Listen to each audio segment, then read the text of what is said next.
আসসালামু আলাইকুম ওয়া রাহমাতুল্লাহ। সম্মানিত দর্শক ও শ্রোতা, আল্লাহ সুবহানাহু ওয়া তাআলার একটি নাম ইয়া হাইয়্যু।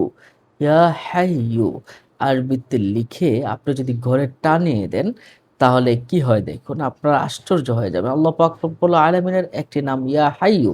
ইয়া হাইয়্যু নামের অর্থই হলো চিরঞ্জীব, দ্য লিভিং। তো ইয়া হাইয়্যু এই নামটা যদি আপনি লিখে ঘরের দরজায় বা ঘরে টানিয়ে দেন তাহলে সরহ আসমাউল হুসনা নামক গ্রন্থে এই বিষয়টা আমলটা এভাবে এসেছে। যে ব্যক্তি এই ইসিমটা একটা কাগজের টুকরার মাঝে লিখে, একটা কাগজে লিখে ১২০ বার লিখবে ইয়া হাইয়ু, বেশিক্ষণ লাগবে না। ইয়া হাইয়ু, ইয়া হাইয়ু আরবিতে লিখবে ইয়া হাইয়ু, ইয়া আলিফ হা ইয়া, ইয়া আলিফ হা ইয়া, ইয়া হাইয়ু কতবার লিখবে?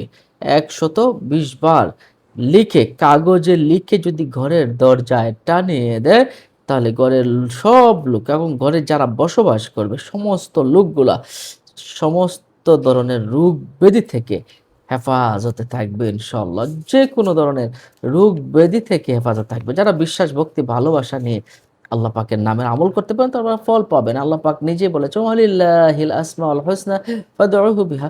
আল্লাহ সুন্দর, সুন্দর নাম রয়েছে। তোমরা সেই নাম সমূহে তাকে ডাকো। সূরা আরাফে কিন্তু এই বিষয়টা রয়েছে।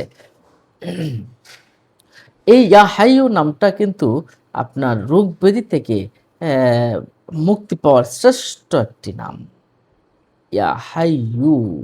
তাহলে এই নামটা পড়ে যদি আপনি ৪৯ বার ইয়া হাইয়ু এই নামটা ৪৯ বার পরে একটা পানি ১ গ্লাসে ফু দিয়ে আপনি যদি রোগীকে খাওয়ান, রোগী সুস্থতা লাভ করবে। কি পাওয়ার! কি পাওয়ার! নিশ্চয়ই বুঝতে পারছেন। ইয়া হাইয়ু, ইয়া হাইয়ু আপনি ৪৯ বার পড়বেন। আগে অবশ্য দুরূদ শরীফ পড়ে নেবেন, পরেও দুরূদ শরীফ পড়ে তারপর ৪৯ বার পরে আপনি পানিতে ফু দিবেন, পানিটা খেয়ে নেবে, সুস্থ হয়ে যাবে ইনশাআল্লাহ। অন্য মুমিন মুসলমানকে জানাতে শেয়ার করে দিন। পরবর্তী ভিডিও পেতে চ্যানেলটিকে সাবস্ক্রাইব করে রাখুন। আসসালামু আলাইকুম ওয়া রাহমাতুল্লাহি ওয়া বারাকাতুহু।